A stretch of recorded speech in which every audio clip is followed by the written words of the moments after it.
The lamps burn softly behind curtains woven thick enough to hold the warmth in place. Outside, London lies quiet beneath a pale mist, its streets stretching endlessly through the hush of winter air. The cobblestones glisten with a faint sheen of moisture, and the chimneys breathe out slow ribbons of smoke that dissolve into the grey. Horses move distantly through the fog, their hooves softened by the damp, their sound absorbed by the city's heavy silence. Inside the narrow houses that line the streets, the world feels smaller, enclosed and calm.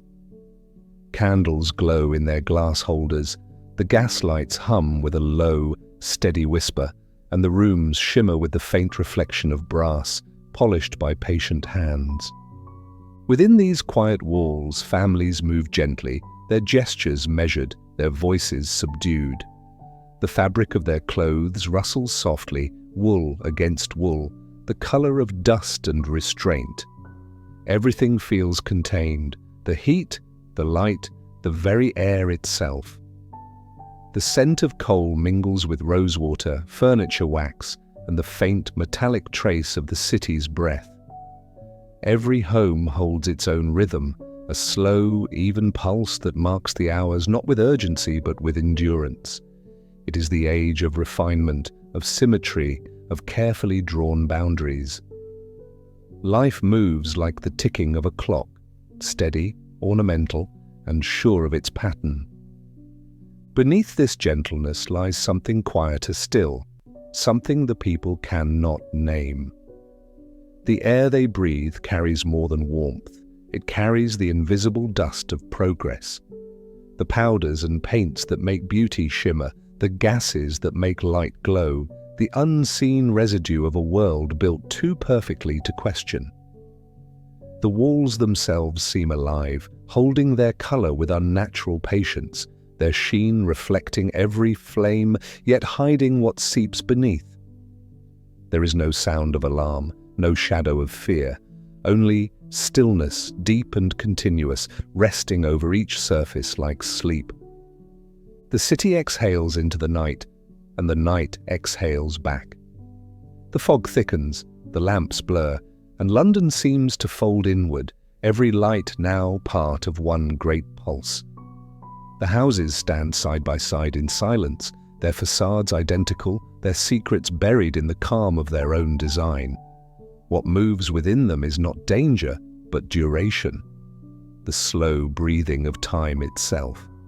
The people sleep under ceilings painted in quiet poisons, dreaming of comfort, unaware that the beauty surrounding them is also quietly alive and quietly waiting. The elegance of the everyday. The Victorian home was a portrait of order. Every surface, every object, every flicker of light seemed chosen to serve a vision of refinement that reached beyond comfort into meaning itself. The home was not simply a shelter, it was a mirror of the soul, a quiet stage upon which manners and morality performed their slow, graceful dance. In this world, beauty was discipline, and discipline was a kind of devotion. A woman might begin her morning by pulling back the heavy drapes, just enough to let in a filtered beam of pale light, soft as breath, falling across furniture polished until it reflected the faintest shadow of her face. The act of dusting, of folding linen, of lighting the first lamp was not mere labor. It was ritual, steady, deliberate, reverent. Each gesture was part of a pattern that repeated day after day until life itself became an extension of decorum. The rooms glowed with subdued richness, wallpaper patterned in delicate florals or swirling arabesques lined every wall like fabric caught in stillness. The colors, greens, crimsons and golds, were deep yet muted, softened by candlelight that flickered across their surfaces. Carpets were thick enough to hush the sound of movement, curtains heavy enough to muffle the world outside. Even the air carried a certain texture, scented faintly with wax, wood polish, lavender, and smoke. Every breath taken in such a room was a small act of belief, in progress, in taste, in the triumph of human hands over the untidy pulse of nature. The Victorians saw no danger here. To them this was civilization at its finest, the mastery of comfort, the refinement of air and space. Yet behind that sense of mastery, the materials of progress breathed quietly. The brilliant pigments that colored the walls had come from factories where men and women labored in air thick with dust. The gloss on the furniture had been coaxed from mixtures that carried the faint sting of arsenic and lead. The candles, elegant in their glow, released fumes invisible but persistent, settling softly over the silver and the lungs alike. Still no one thought to worry. Beauty was its own assurance. To question it would be to disturb the still pond of Victorian certainty, where every reflection was meant to remain undisturbed. In the evenings the house came fully alive. Gaslight hissed faintly in the sconces, filling each room with a golden haze that made even modest possessions seem precious. The polished mahogany gleamed, the wallpaper shimmered as though lit from within, and the mirrors multiplied this quiet radiance, giving the illusion of endless depth. The family gathered in drawing rooms that smelled faintly of rose and coal smoke, their conversations low and careful. The sound of a clock ticking on the mantel became the pulse of the home, steady, delicate, and eternal. To live within such surroundings was to believe that beauty could be controlled, that harmony could be built by hand. Every detail, no matter how small, carried weight. The brass knobs polished each morning until they caught the first light of day, the lace curtains laundered until they were as pale as moonlight, the chairs arranged at exact angles, their legs aligned like soldiers at rest. The home was a composition of patience. Even cleaning was done with ceremony. Housewives and servants moved together through the rhythm of upkeep, scrubbing and dusting until exhaustion became invisible beneath the gloss of perfection. They did not see themselves as victims of labor, but as keepers of order. To maintain the illusion of purity was to preserve one's moral standing. A spotless table, a shining floor, a faint scent of lavender in the linen. These were virtues as real as honesty or prayer. The Victorians filled their homes not merely with furniture but with faith. Faith in progress, in science, in the subtle power of human invention. Candles gave way to gaslight. Gaslight would one day yield to electricity, and each new source of illumination brought both wonder and quiet unease. The air grew warmer, the rooms brighter, and yet the sense of intimacy deepened. The light did not simply illuminate, it caressed. It turned every polished surface into a soft echo of itself. Even the shadows seemed deliberate, placed where they might flatter the shape of a face or the curve of a vase. In such homes, darkness was never absolute. It was curated, arranged like every other part of life. But beauty, once built, demanded constant tending. The wallpapers had to be repasted, the fabrics washed, the air refreshed with perfumes distilled from chemical art. Bottles lined the cupboards, each promising purity and charm. Cleansers that whitened, polishes that gleamed, fragrances that revived the weary. They were miracles of industry, and yet each carried its own invisible toll. A faint burning on the skin, a cough that lingered, a dizziness unspoken. These were dismissed as trifles, the price of living well. Progress, after all, was not meant to comfort. It was meant to perfect. The drawing room, that sanctum of gentility, was perhaps the truest expression of this belief. Visitors entered to find symmetry everywhere, matching chairs, matching lamps, portraits in pairs, vases arranged to balance color and height. The air was heavy with sweetness, flowers that had begun to fade, oil lamps sighing softly. Conversations floated like gentle music, unhurried, never loud. To speak too boldly would be to break the calm. And so the evening passed in small talk and smaller gestures, the soft clink of porcelain, the muted laughter of people who believed that composure was the truest form of virtue. When night finally settled and the lamps were dimmed one by one, the house sank into its second life. The silence returned, layered over by the faint hiss of cooling metal, the soft sigh of curtains stirring in draughts. Outside, the mist thickened over the streets, and inside, the air became warm and dense with the scent of lived hours. The people slept surrounded by the tokens of their own success, the patterns, the polish, the gentle radiance of artifice. What they did not see, what they could not yet understand, was that their pursuit of grace had begun to merge with the chemistry of decay. Beneath the sheen of beauty, something unseen had already begun to breathe. And yet, even knowing what we know now, it is impossible not to feel the quiet allure of that world. There was peace in their arrangement, a patience we have long since lost. Their elegance was an act of faith in stability, in the possibility of control over time and imperfection. Every candle lit was a small defiance against the dark, every folded napkin a whisper of permanence. To live beautifully, they believed, was to live rightly. And so they did, surrounded by colour, comfort, and a sweetness that lingered long after the air had turned still. The green that glowed. Among the many colours that filled the Victorian world, none held greater charm than green. It was the shade of life, of renewal, of nature made permanent within walls that never saw the sun. To the people of that time, green promised freshness, the illusion of air and growth captured inside the dim interiors of their brick and coal-grey cities. It appeared in wallpapers that curled delicately along staircases, in the folds of heavy drapery that framed every window, and in the soft sheen of women's gowns that shimmered as they moved. Known as Scheele's green, it was not merely a colour, but an enchantment, a luminous whisper of spring in the heart of soot and winter. Beneath candlelight, it seemed to glow with its own secret light, deep and trembling, like moss touched by the sun after rain.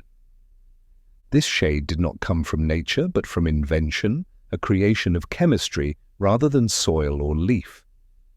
Its brilliance came from the union of copper and arsenic, an alliance both beautiful and silent.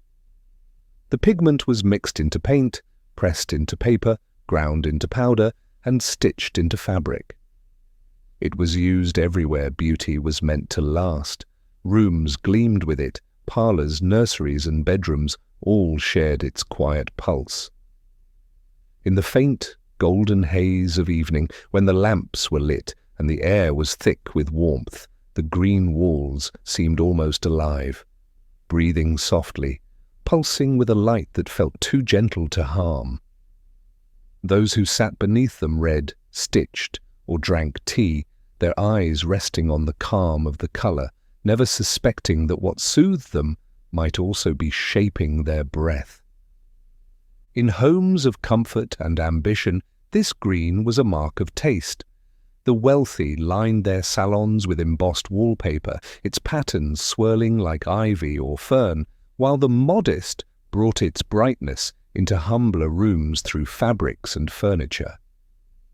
Children's toys were painted with it, their miniature soldiers and spinning tops carrying a faint metallic shimmer.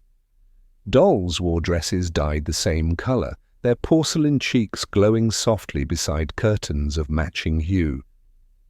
The people had made spring eternal, yet unknowingly they had invited something else to dwell among them, a stillness more lasting than beauty itself. The powder that gave the colour its light was easily disturbed.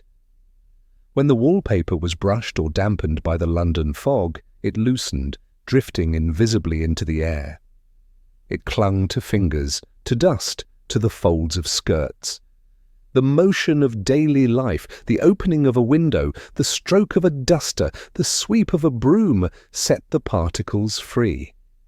And though no one could see them, they lingered, moving slowly through the quiet rooms like thoughts that refused to fade. The people breathed them in with every sigh, every soft word, every sleep-filled night. A faint taste of metal came sometimes, though it was too subtle to alarm. Some complained of dizziness, of sore throats, of fatigue. They called it the cost of the city's air, never of its colours. Still the fascination with green continued, even as whispers began to spread through the journals and letters of chemists, even as physicians noted that the pigment could kill a fly placed upon its surface. The public did not turn away. The shade was too beloved, too full of promise. It had become the emblem of refinement, the very hue of progress. And progress was not to be questioned. The women who wore gowns of Scheele's green did so with quiet pride, their skirts sweeping across ballroom floors, leaving behind faint traces of dust invisible to the eye. The men admired the radiance, comparing it to emeralds and sea glass. The air around them shimmered faintly, perfumed with the sweetness of candle wax and the unseen sharpness of arsenic. In parlours across England, the colour seemed to hum. Firelight struck it, and it answered with warmth. The paper on the walls caught every flicker of flame, turning dull evenings into small spectacles of reflection and glow. Guests admired it endlessly, remarking on its liveliness, its modernity, its depth. They leaned back against the walls, their gloved hands resting lightly on the patterned surface, unaware that the very act of touch stirred something ancient and invisible into motion. And yet, even knowing what we know now, there is something haunting in its beauty, a tenderness in the idea that people once sat together beneath such colour, unafraid, their lives lit softly by the same chemistry that watched them quietly fade.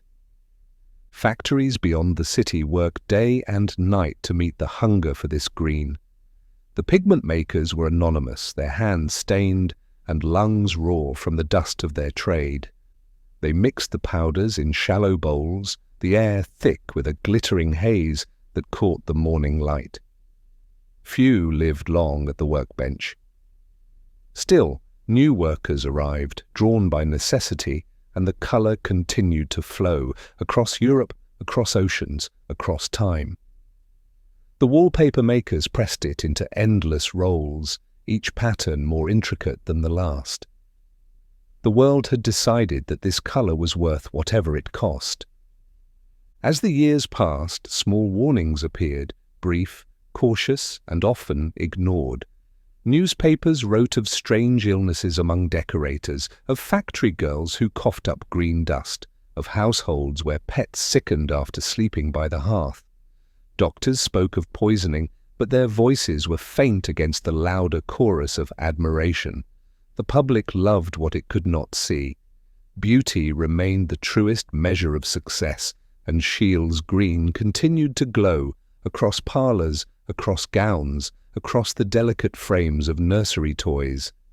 In those quiet homes, families carried on as always.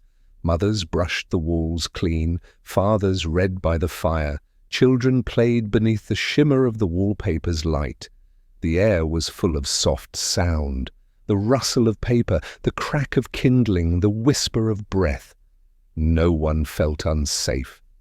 The sickness that crept upon them came slowly, politely, as if respecting the stillness of the world it entered. A headache here, a fatigue there, a faint pallor beneath the glow. The walls watched in silence, their colour unchanged, their beauty untouched by the passing of days. When night deepened and the candles burned low, the green seemed to brighten even more, as though it drew its strength from the dark. The rooms breathed warmth, the walls shimmered like living leaves, and those who rested within them felt soothed. In their dreams, the light of the colour merged with the light of sleep, a calm, endless softness a silence so deep it could almost be mistaken for peace. The city outside might tremble and change, but inside these rooms, time stayed still.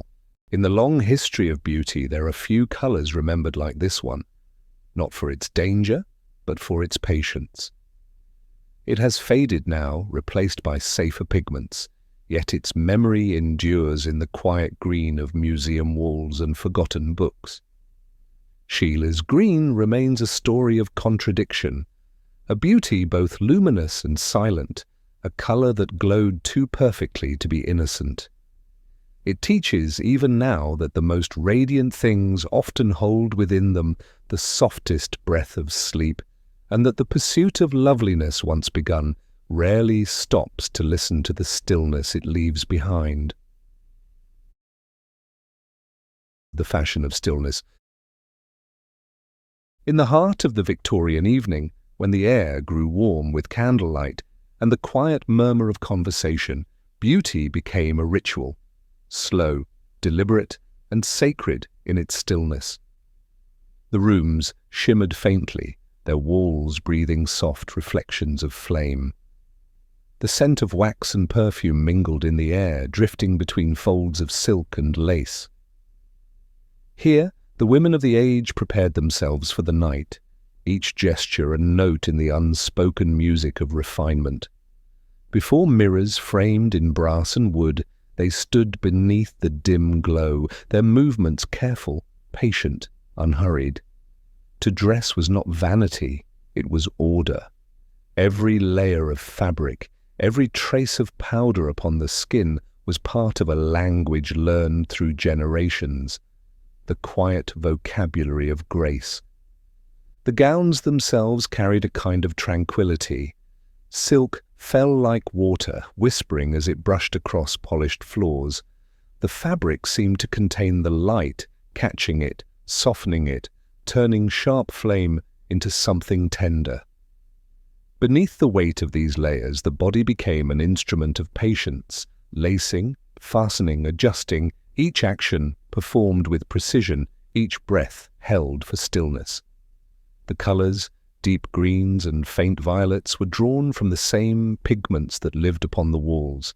They shone under the same uncertain chemistry, glowing faintly as if lit from within. There was an art to this stillness, an elegance in the quiet endurance of weight and form.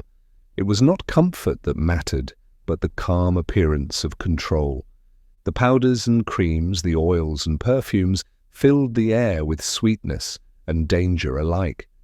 Made from mixtures of lead, mercury, and arsenic, these cosmetics smoothed the complexion until it resembled porcelain under candlelight. To the women who wore them, this transformation felt like serenity, a gentle fading of the self into ideal. The cool touch of powder upon the skin was not a warning, but a relief, a whisper of belonging to the world of the refined. They did not speak of side effects of dizziness or pallor, for such things belonged to the private realm of the body, not the public performance of beauty. The face, like the room, was meant to remain calm, untouched by effort. Perfume became their invisible adornment. Bottles lined the dressing tables. Amber, rose, and lavender distilled with the alchemy of new science. Each scent lingered softly on the fabric, following its wearer through corridors and stairwells, blending with the smoke of lamps and the faint, metallic tang of the air. There was always something beneath the sweetness, something sharper, the quiet echo of the chemicals that made it possible. Yet to those who breathed it, the fragrance was peace itself, a way of marking time, of wrapping the night in familiarity. A woman's perfume was as much a part of her as her handwriting, a signature made of air. In the grand drawing rooms, where chandeliers trembled under the breath of passing draughts, these women gathered. The light touched their gowns, sliding over folds and shadows, setting the pigments alive once more. The sound of silk moving became the pulse of the room, steady and hushed. Their voices were low, their laughter soft as though even joy must be spoken with restraint. The men bowed slightly as they approached, their movements as choreographed as theirs. Conversation followed the rhythm of etiquette, polite, balanced, and utterly without haste. Every motion was measured, every silence deliberate. The evening existed not to surprise but to soothe, to reaffirm the order that defined their world. Outside, the streets of London breathed differently, rougher, colder, filled with the hum of carriage wheels and the scent of soot. But within these rooms, time slowed. The world became a still painting, every figure composed, every gesture preserved. The green walls glowed faintly, the curtains swayed only with the breath of the house itself. The city's heart, loud and alive beyond the windows, seemed to belong to another realm.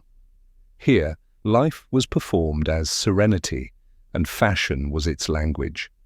The elegance of the age did not shout, it murmured. Evening deepened, and candles burned lower. Shadows lengthened across mirrors, turning reflections into something dreamlike. The gowns, once radiant, grew dim and soft, their brilliance receding into quiet folds. Yet the stillness did not fade. It thickened. The air itself seemed to slow, heavy with perfume and sleep. Each woman, resting her gloved hands on her lap, became a figure of patience. The heat of the lamps mingled with the faint chill of night pressing at the glass. No one hurried to leave. There was comfort in the repetition, in the knowing that tomorrow would bring the same rituals, the same calm struggle toward perfection. Some fabrics, some pigments, some scents left their trace behind. The touch of arsenic in a green ribbon, the shimmer of mercury in a powder compact, the weight of lead hidden beneath a pale sheen. These were the unseen participants of every gathering. They gave the illusion of vitality, the glow of life caught in stillness. Yet they also whispered of another kind of peace, one slower and deeper. It was the paradox of the time that beauty and decay could exist together, and that people could live within that balance, never suspecting the quiet truth beneath the surface of their elegance.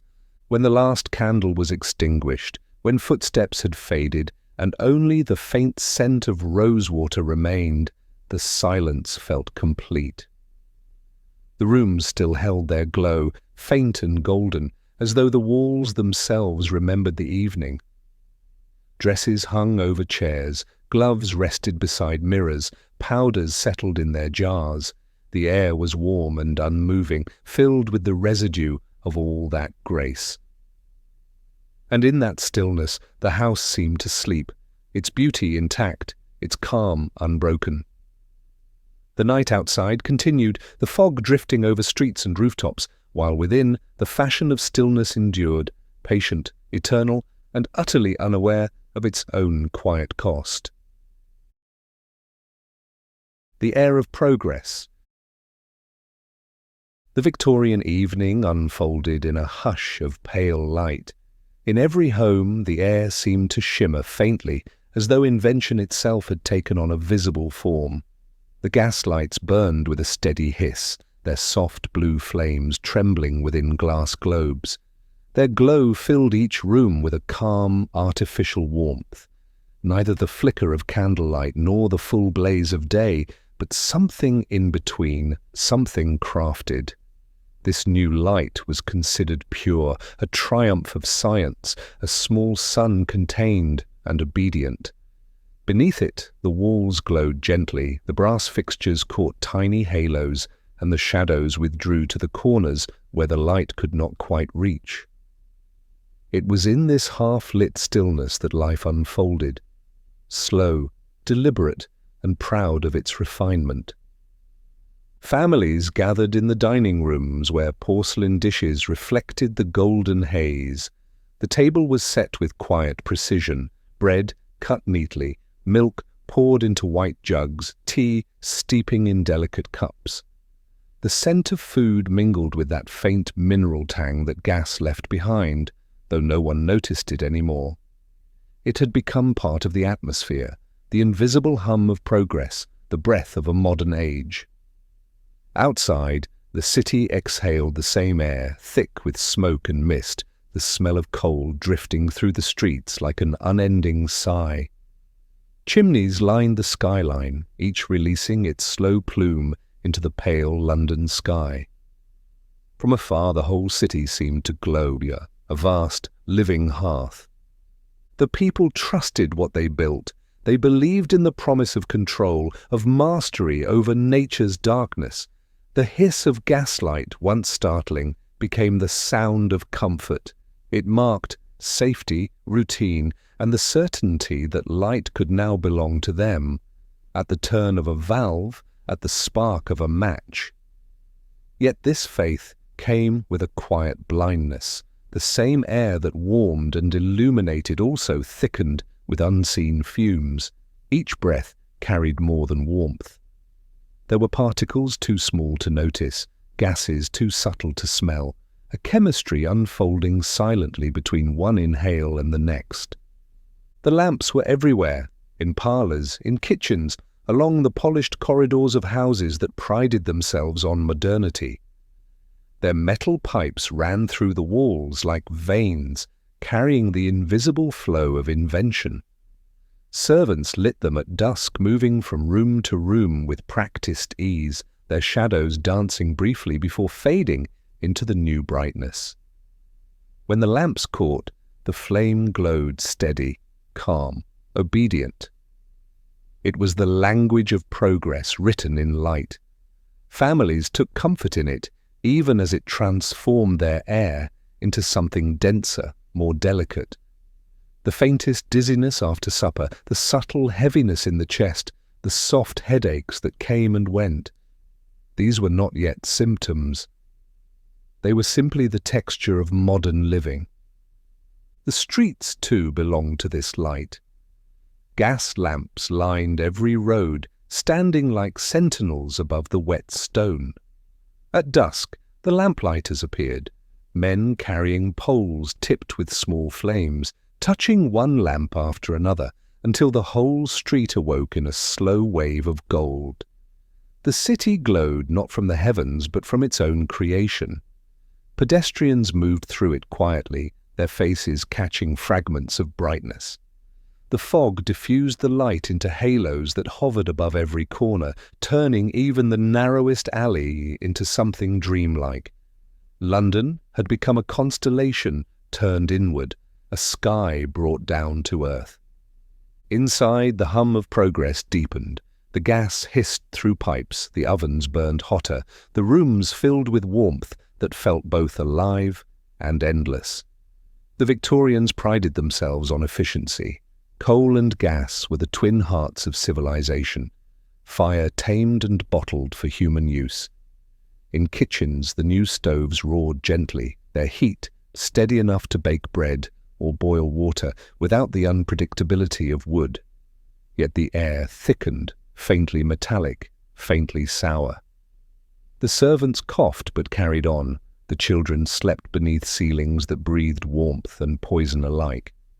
Every comfort was accompanied by a trace of fatigue, every advance by a hidden shadow.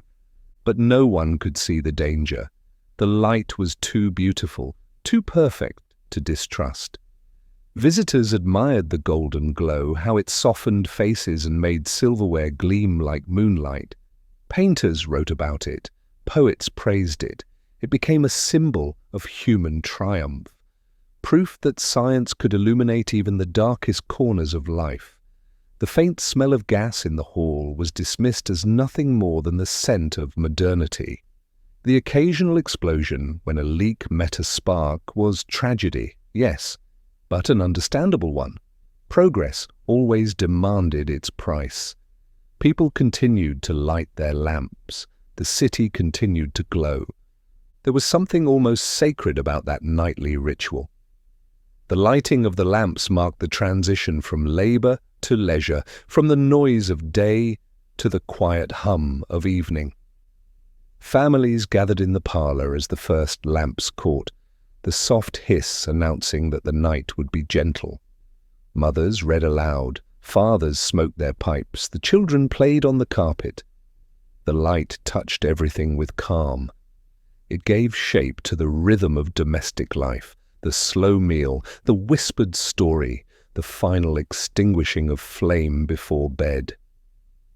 To live by gaslight was to live within a dream of control. Outside, the air shimmered above the river, carrying reflections of the city's endless glow. The Thames moved slowly beneath bridges that gleamed like ribbons of brass. From high above, the smoke from 1,000 chimneys blurred into the fog, creating a kind of quiet twilight that never fully left the sky. The air, heavy with coal and invention, became the shared breath of millions. No one thought of it as danger. They called it industry, progress, life. The world glowed gently, unaware of what drifted unseen between breaths, the subtle chemistry that would one day be named and measured, but for now remained only a whisper in the light. In the calm of those evenings, beneath the hum of pipes and the faint flicker of gas, there was peace. The people sat surrounded by the glow of their own making, believing it eternal. They could not know that each breath carried the quiet cost of beauty, that progress itself was as fragile as a flame. The air was full, alive, trembling with invention. And as they rested in that soft radiance, the world continued to change. One sigh, one spark, one breath at a time. The ritual of cleanliness. The rhythm of the Victorian household began with the sound of water and the scent of soap. Morning light entered through curtains drawn halfway, catching the slow movement of hands at work. Every surface was attended to, every corner brought back to order. The women of the house, their sleeves rolled and aprons tied, moved with practiced calm, washing, wiping, polishing and scrubbing until the rooms seemed to hum with quiet precision. The act of cleaning was not hurried, it was measured, almost meditative.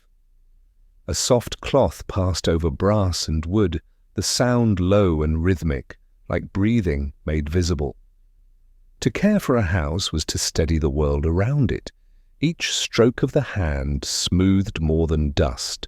It smoothed thought, worry, time itself. The bottles that lined the shelves carried names both elegant and strange: carbolic acid, ammonia, chlorinated lime.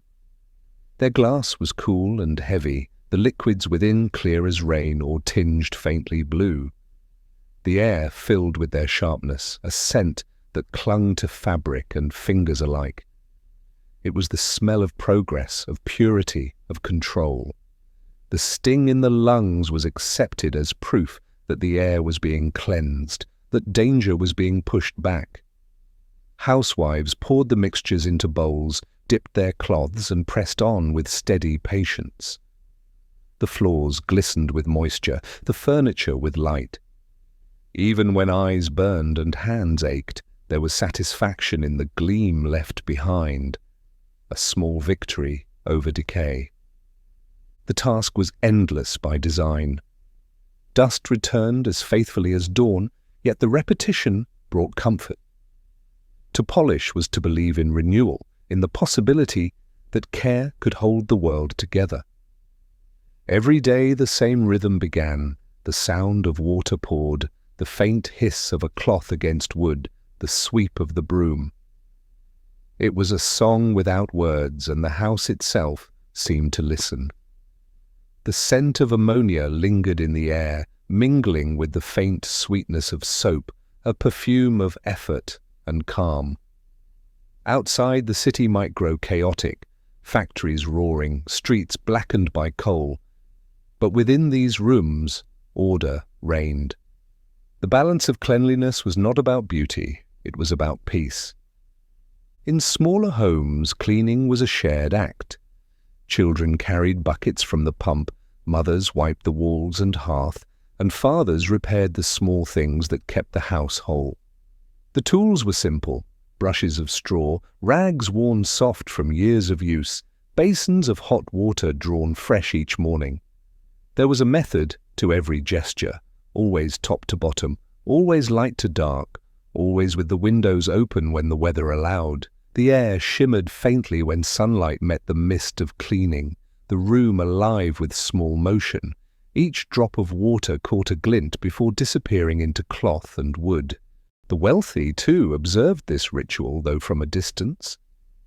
In the grand houses, maids worked in silence while their employers moved through rooms scented faintly of polish and citrus.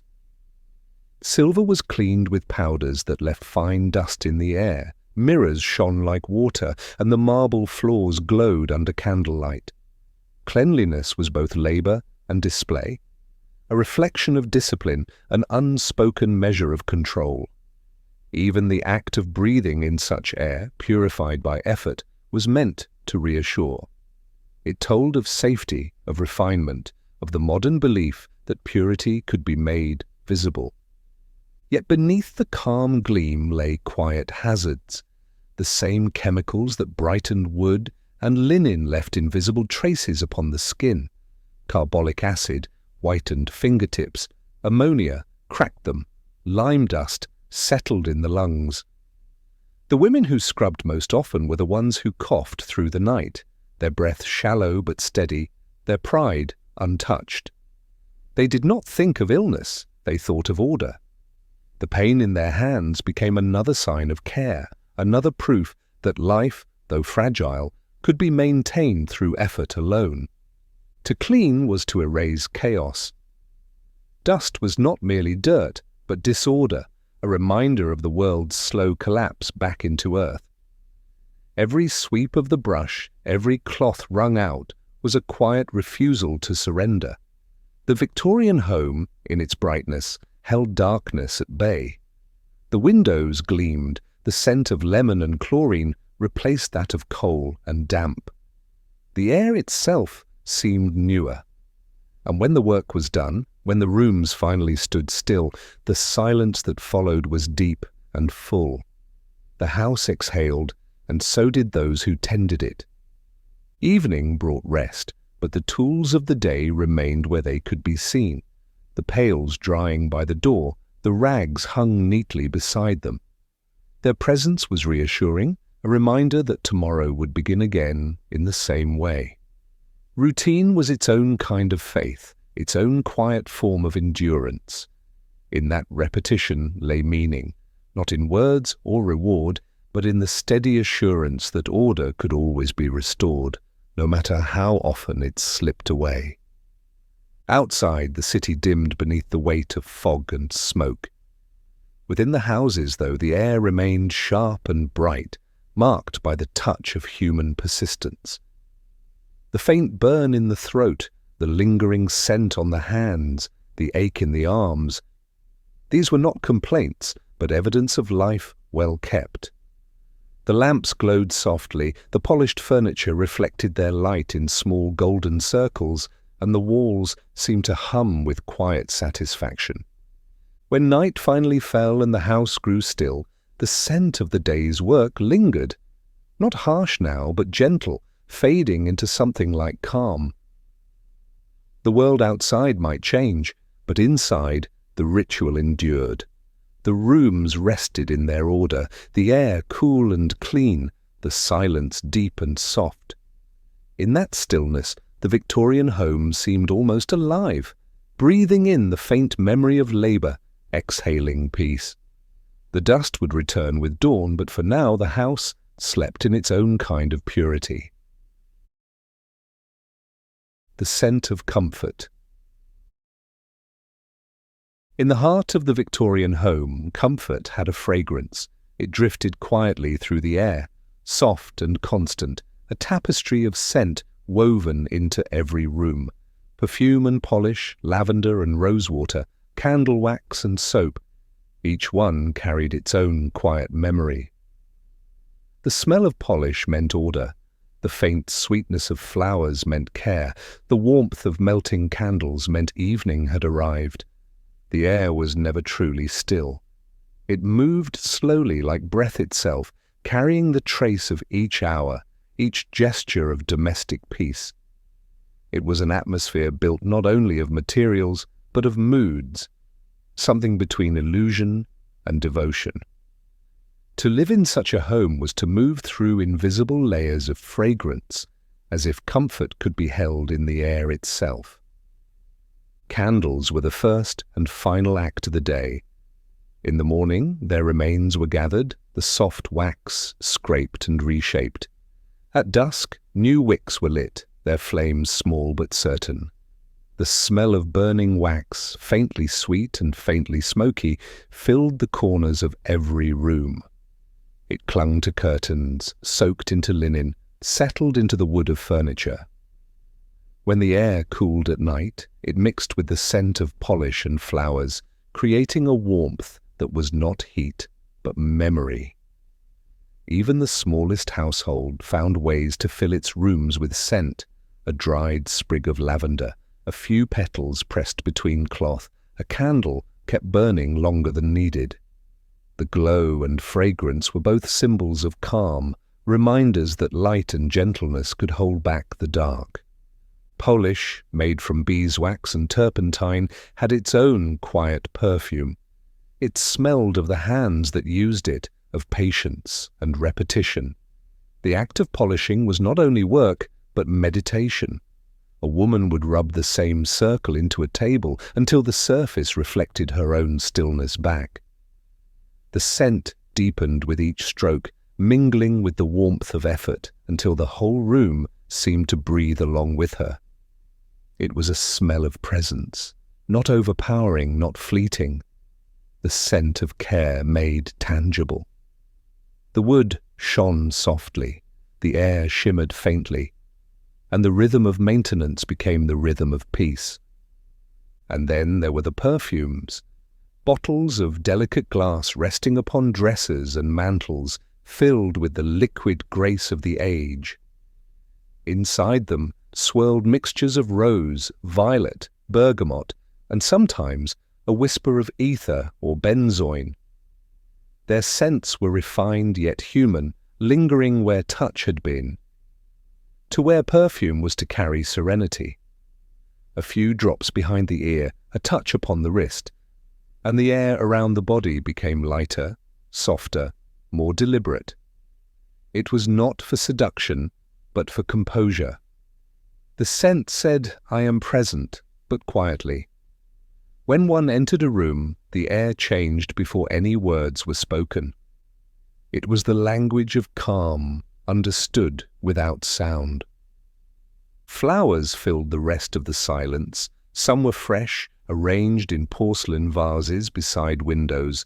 Others were dried, their petals faded but still fragrant. Roses, lilies, violets, and lavender, each carried a meaning, a small echo of the world outside, brought gently indoors. The Victorians believed that flowers held emotion, love, patience, remembrance, grace. To keep them near was to remind oneself of balance, of the fleeting beauty of life made bearable through care. The scent of a rose in a quiet room did not demand attention. It invited stillness. It asked for nothing but breath. Every scent in the house seemed to layer itself upon the next until the air became something more than air. It was history, comfort, and performance combined, a kind of living art.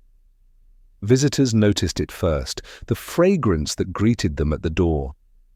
It spoke of order and civility, of lives arranged with intention.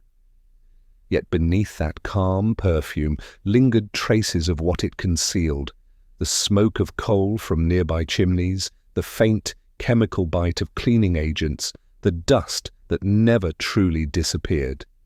The harmony was delicate, held together by belief. They did not separate what was pleasant from what was dangerous. They simply accepted that all of it together created the world they called home.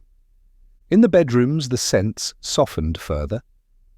Linen washed with soap dried near the fire, carrying the faint aroma of ash and lemon. Drawers held sachets of herbs and petals, a quiet promise of freshness waiting to be released. The pillows smelled faintly of skin and candlelight, of dreams that had passed through them and gone. Even the air felt padded, thick with warmth and perfume. It was as though time itself slowed in these rooms, lulled by its own sweetness. The houses slept as people did, lightly, dreamily, surrounded by the comfort they had built. There were no words for the danger that lingered beneath the calm.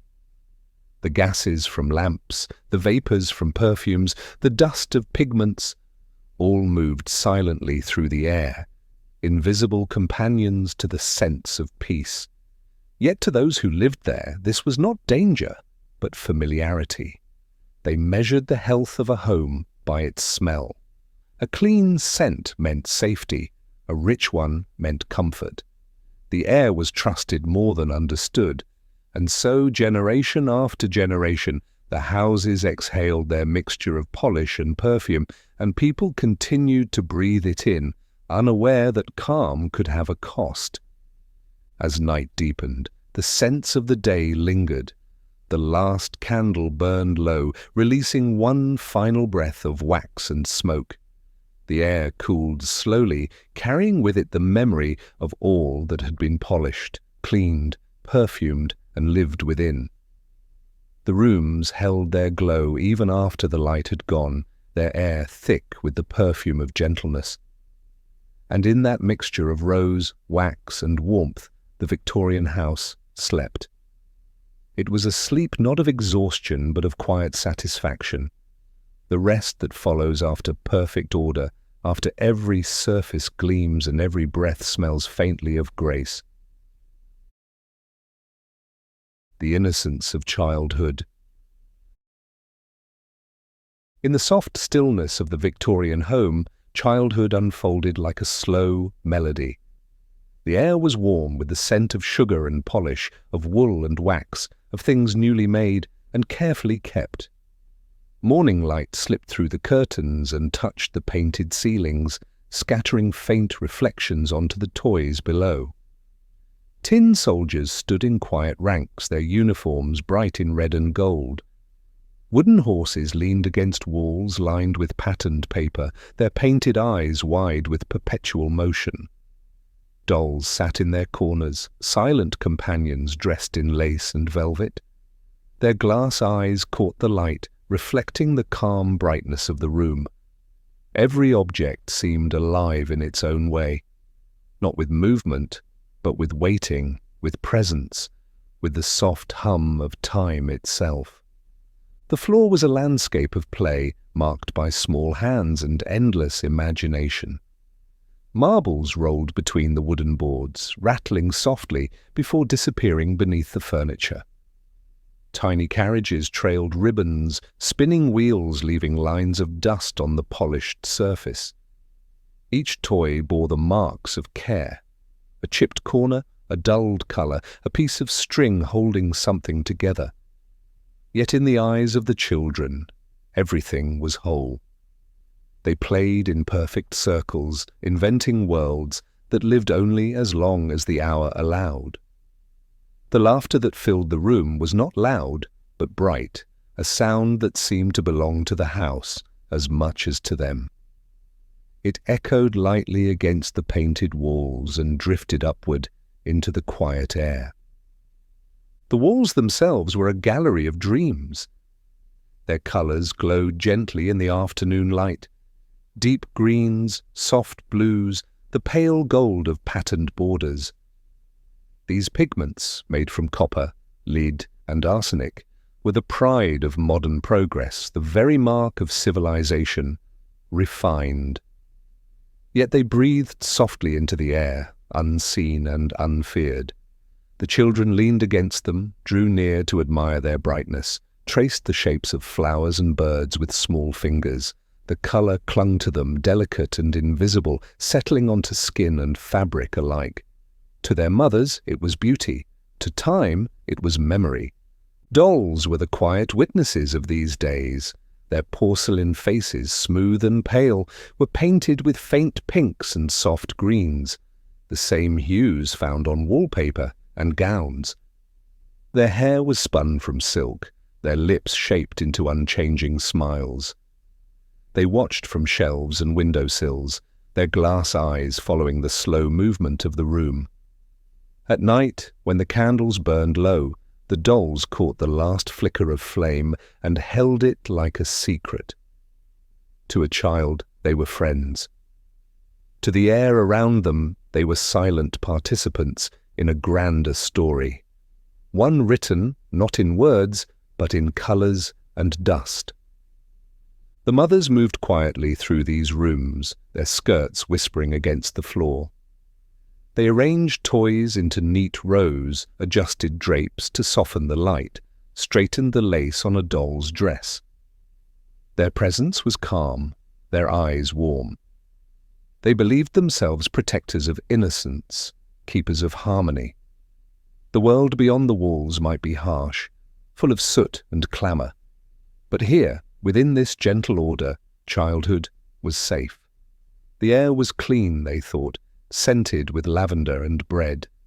The toys were fine, crafted with care. The colours were bright, signs of prosperity and good taste. The mothers did not see danger in beauty.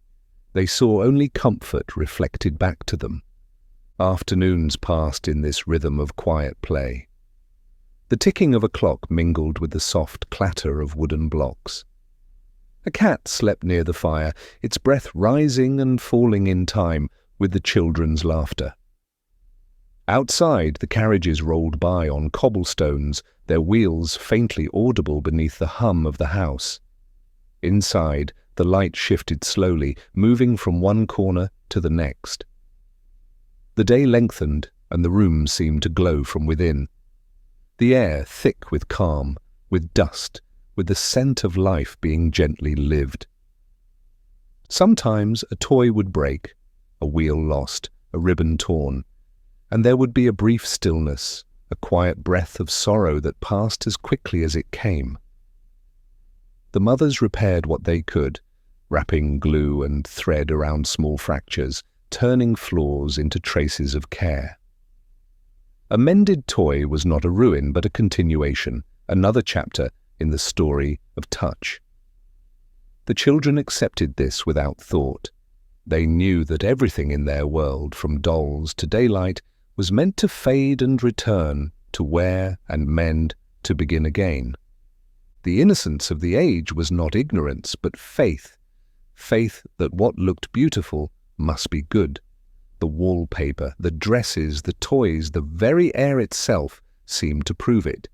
Beauty was its own reassurance. No one thought of danger when the house smelled of flowers and wax, when the colours glowed softly beneath the lamplight. The poison in the paint, the fumes in the air, the dust that drifted unseen. These were too quiet to notice, too gentle to fear. The home was a cocoon of calm illusion, a small world where everything appeared kind. As evening came, the laughter softened. The toys were gathered into baskets, the floor cleared once more. The dolls were set upright, their eyes catching the final gleam of candlelight. The children climbed into beds layered with quilts and linen, their faces warm from the fire's glow. Mothers tucked them in, smoothing the folds of fabric, whispering words that the house itself seemed to remember. The air was heavy now, filled with the scents of wax and rose, of warmth and breath. In this softness, time seemed to pause. When the lights were finally extinguished, the room held its glow for a moment longer, the warmth of the day lingering in walls and air. The children slept beneath ceilings that shimmered faintly, beneath colours that would outlast memory. The toys rested, the air stilled. The house exhaled its perfume of peace. And in that delicate calm, innocence continued, not untouched by time, but embraced by it. The danger remained, quiet and patient, hidden in the very beauty that defined their world. But for now the night belonged to sleep, to softness, to the illusion of safety that only childhood can believe in completely. The workers of the quiet houses. Before the sun had risen, before the lamps were extinguished, the house began to stir. Not with noise, but with movements soft as breath. The servants woke first, their bodies trained to the rhythm of invisible hours. The city outside still slept, wrapped in its pale mist, but within these narrow halls, life had already begun again. Coal was carried in scuttles, the sound low and hollow like distant drums. Fires were coaxed to life with care, each spark a quiet ritual. The servants moved with practiced calm, their hands remembering what their minds no longer needed to command. They moved through the house like a tide, unseen yet essential, bringing warmth back to its corners, turning stillness into life. The first task was always the fire. Ashes from the night before were swept away with slow precision, grey dust swirling and settling again in the faint light of dawn. The hearth was cleaned, the grate refilled, the flame rebuilt. The smell of smoke returned, faint, bitter, comforting, threading itself through every room. Water was drawn from the pump, heavy buckets balanced on aching arms and poured into basins where soap waited. The air soon filled with the scent of work, coal, ash, linen, and the metallic tang of polish. It was not unpleasant. It was the perfume of purpose, the quiet rhythm that reminded the house it was alive. Their tools were simple, yet their hands turned simplicity into grace. Rags dipped in vinegar, brushes cut from straw, buckets lined with tin. These were instruments of care, passed from one generation to the next. The servants knew every creak in the floorboards, every corner where dust gathered, every place where the air grew heavy with stillness. Their gestures were precise and gentle, as though afraid to disturb the house's sleep. When they wiped a table, it was not only to clean it, but to calm it, to bring its surface back to quiet reflection. Their work was invisible by design, meant to vanish as soon as it was done. The chemicals they used were strong and sharp, mixtures of carbolic acid, lye, and ammonia. Their sting filled the lungs, leaving a faint burn that lingered through the morning. The servants breathed it without complaint. To them, the smell was as ordinary as air. Their hands, pale and cracked, moved steadily through water gone cloudy with soap. They did not wear gloves, not because they lacked them, but because touch itself was part of the task. The feeling of the surface beneath their fingers told them when the job was complete, when the floor had returned to smoothness, when the brass had found its shine. The work marked them quietly, in the whitened skin, in the shallow cough, in the stillness of their breathing when night came again. As the household awoke, the servants faded into the background. They carried trays of tea and bread, straightened curtains, set the fire higher. The family moved slowly through their morning, unaware of the hours of labor that had already passed. The air they breathed, clean and fragrant, was the result of another's effort, unseen, unspoken, and complete. This was the order of the Victorian home, beauty resting upon endurance, comfort built upon quiet sacrifice. Yet the servants themselves did not see it as burden. It was simply life, the steady pulse of work that began before dawn and ended long after dusk. They spoke little among themselves, for sound felt out of place in such stillness. Instead, they communicated through rhythm, the scrape of the brush, the creak of the door, the soft echo of steps upon wood. Their bodies became part of the architecture, moving through rooms with the precision of habit. Each action was a form of devotion, though no prayer accompanied it. The repetition gave shape to time, dividing the day into tasks instead of hours, to clean, to polish, to prepare, to serve, and then to begin again. There was peace in that constancy, a calm acceptance that the cycle would never end. When the house was at its most beautiful, they were invisible. That was the measure of success. To leave no mark, to make the space seem naturally perfect, untouched by human hand. Yet every gleaming surface held the ghost of their presence. The mirrors reflected the soft movements that had polished them. The tables shone with the memory of quiet labor. Even the air carried their trace, sharpened by the chemicals they mixed and softened by the warmth of their breath. They lived within the house, but the house also lived through them. It was a shared existence, one of intimacy without ownership, of care without acknowledgement. Outside, the world grew louder, horses on the cobblestones, vendors calling through fog. But inside, the rhythm continued unchanged. Laundry was boiled in great copper pots, steam curling upward like ghosts of water. Sheets were hung to dry near the fire, filling the room with the faint scent of heat and fabric. Silverware was laid out and polished until it caught the light like water. The servants' work was endless but not hurried. They moved through it with the same patience the house demanded, knowing that perfection could never be reached, only approached again and again. By evening their strength waned, but their hands did not stop. The last fires were stoked, the lamps trimmed, the tables cleared. When at last they returned to their own narrow quarters, the scent of work followed them, soap, smoke, and faint traces of polish clinging to hair and fabric. Their rooms were small, the air cool, but the silence there was theirs alone. It was not the silence of service, but of rest. They breathed deeply, slowly, as though reclaiming the air they had spent all day refining for others. In this world of quiet houses, the servants were the unseen heartbeat.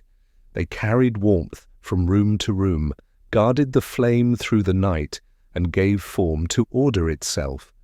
Their lives left no monuments, no signatures carved into stone, yet their presence endured in every clean floor, every shining mirror, every peaceful morning that followed their labor.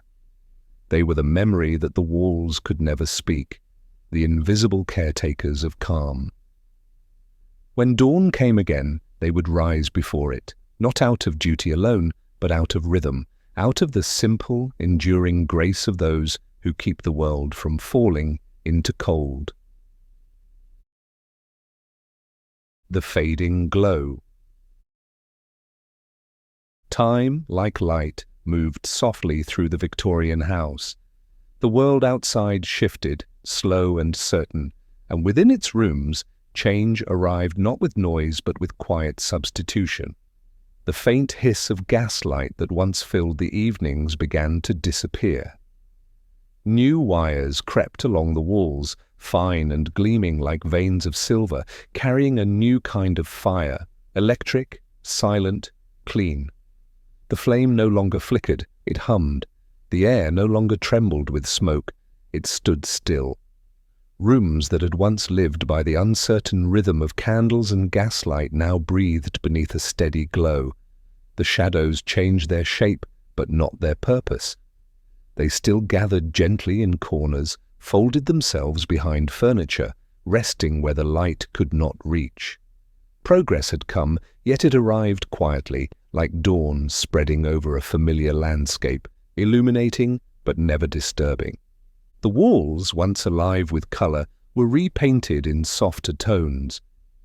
The deep greens of Scheele's pigment, the rich blues made from cobalt and lead, gave way to muted creams and pale greys. The bright danger of arsenic and mercury was replaced by safer hues, though few thought of it as safety. It was simply fashion, the passing of one calm into another. The new paints smelled less sharp, their freshness faint and fleeting. Yet the walls themselves seemed to remember their older brightness. Beneath each new layer lay another century, sealed but breathing. The ghosts of colour remained, muted but patient, like voices that still whisper long after they have fallen silent. The fabrics, too, changed with the years. Heavy drapes were replaced by thinner cloth, lace by muslin, velvet by cotton. The air began to move more freely through the rooms, light enough to stir curtains, gentle enough to cool the skin. The scent of polish softened, no longer mixed with the sting of chemical cleaners. The smell of coal smoke faded from the furniture, leaving behind only a faint sweetness of wood and dust. It was as if the house itself exhaled, a long, patient breath that had been held through decades of stillness. What remained was not emptiness, but balance. The rooms no longer clung to the past, they simply rested within it. Electricity brought with it a new kind of silence, not the hush of rest, but the quiet hum of endurance. Lamps no longer sputtered or hissed, their light did not waver. Even in the deepest hours of night, there was brightness if one wished it. The boundaries between day and dark blurred. Time lost its texture, smoothed by the constant glow. People adjusted, as they always did. They worked later, read longer, sat awake through hours once meant for sleep. The soft danger of fatigue replaced the older dangers of flame and fume. Yet still, the house kept its calm. The wires within its walls were like new thoughts passing through an old mind, efficient, unhurried, and destined to fade into habit. The people themselves became gentler in memory. Their faces, once animated by candlelight, now appear to us in sepia photographs, still composed, looking beyond the frame. Their hands, once busy with cleaning or creation, now rest forever in poses of calm certainty. Their gestures survive in objects they left behind, a teacup, a shawl, a pressed flower between pages.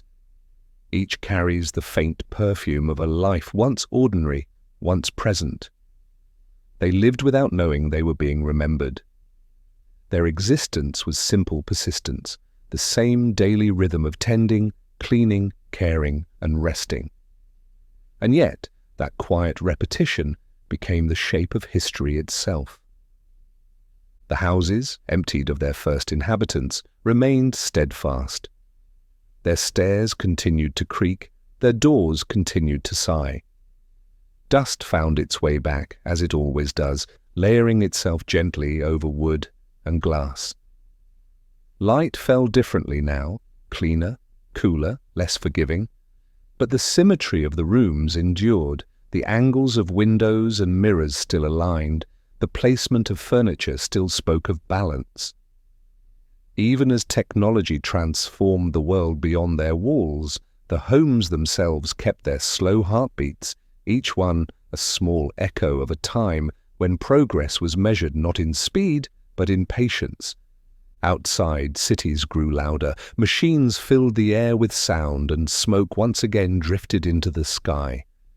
But inside these quiet houses, the hum of electricity replaced the rattle of carriages and the murmur of fire. The world of invention circled them, yet their interiors remained like still ponds, reflecting what passed above without ever breaking the surface. The past was not lost. It had simply become part of the architecture, layered into paint, embedded in floorboards, remembered by the scent of old wood on warm afternoons. The Victorian calm did not vanish, it adjusted, softened, and carried itself quietly into the modern world. The photographs that survive tell us this. The light may have changed, but the silence endured. In each image, a faint calm seems to settle over the subjects, a patience not of posing, but of living within stillness. The women in their high collars, the men with their measured gazes, the children with their hands folded or toys at their feet, they all share the same expression of quiet understanding. They had learned to live inside time rather than against it. The new century could not erase that rhythm. It simply added more light to its outline. As the decades passed, the memory of danger faded with the pigments that once carried it. No one spoke of arsenic or gas fumes anymore. The world had forgotten how delicate survival once was. Yet the houses remembered. In their calm air, one could still sense the echo of polished wood, the faint trace of perfume, the warmth of coal smoke long since gone. Each wall held the silence of the lives it had sheltered, and each floor still bore the weight of footsteps long vanished. The rooms remained, not haunted, but attentive, listening to the quiet hum of the present, holding the memory of stillness like a vow. In the end, progress brought not transformation but translation. The gaslight became electric, the danger became nostalgia, the flicker of flame became the steady glow of a bulb, and still the houses stood in their balance of shadow and light. Time moved forward, yet the silence persisted, that same deep breath of patience that had once filled every Victorian room. The walls, the air, the faint hum of current, all carried the same message: the world changes, but calm endures. What was once a moment of light became a century of memory, soft and enduring, fading only in color but never in presence. Night folds itself over the narrow streets, wrapping the old houses in its steady calm. The chimneys rise dark against the pale sky, and the cobblestones gleam faintly beneath a thin layer of frost. The air is still, carrying the faint scent of smoke that once warmed the rooms. Inside, everything has quieted. Curtains hang unmoving, the last warmth of the hearth fading gently into the walls. What remains is balance, the soft hum of time at rest. The hush that settles after the day has forgotten its own noise. The rooms hold their places as though waiting for nothing. Furniture glows dimly in the half-light, its surfaces smooth from years of touch. The colors that once filled the space, deep greens, ochres, gold, have softened into calm shadows. Dust lies across them not as decay but as memory, a fine grey veil drawn by the years. The air smells of age, not neglect, the faint sweetness of old paper, a trace of ash, a breath of linen. Every object stands exactly where it should, carrying the echo of hands that once arranged it. Outside, the city breathes more slowly. Far-off footsteps fade into fog, a carriage passes, its sound swallowed by the mist. A single bell marks the hour, the note drifting across rooftops before falling silent. The houses do not answer. Their walls hold a quiet deeper than sound, the stillness of endurance, of having existed long enough to no longer need attention. They are not ruins, but keepers. Within their symmetry lies the patience of generations who built not for wonder, but for calm. Somewhere in an upper window, a small candle still burns. Its light is faint, a pale flame bending in the draught. Wax runs down the brass, forming slow rivers of white. When the flame lowers and fades, its smoke curls softly upward, dissolving into the night air. The house absorbs it, as it has absorbed every trace of life that once filled its rooms. The breath of laughter, the murmur of work, the quiet music of footsteps moving from room to room. Nothing is lost. Everything has only grown quieter. The night deepens. Frost climbs the glass, tracing silver veins along the edges of the window panes. The roofs shine faintly, their tiles catching the thin shimmer of the stars. The city rests, its rhythm slowed to a long, steady exhale. Within each house, silence gathers, not as emptiness, but as fulfillment. The fires have died, the voices have gone, but the stillness that remains feels alive, like breath held in the body of the world. Inside these walls, beauty has dissolved into its simplest form. It no longer depends on color or light or sound. It lives in the shape of space itself. The curve of a stair, the fall of a curtain, the faint scent of wood that remembers warmth. The houses sleep with the dignity of age, their patience unbroken, their balance unchanged. They ask for nothing, expect nothing. Time passes gently through them, leaving only calm behind.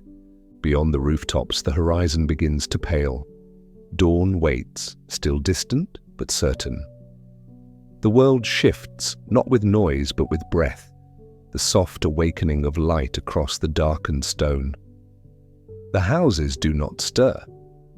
They have already learned what the day always forgets, that rest is not an end, but a continuation. The candle's smoke has faded, the warmth has sunk into the floor. Still the air holds a trace of presence, a whisper of hands and voices long gone. The silence is complete, but not empty. It carries memory, like a pulse, moving slowly beneath the surface. The houses are not abandoned.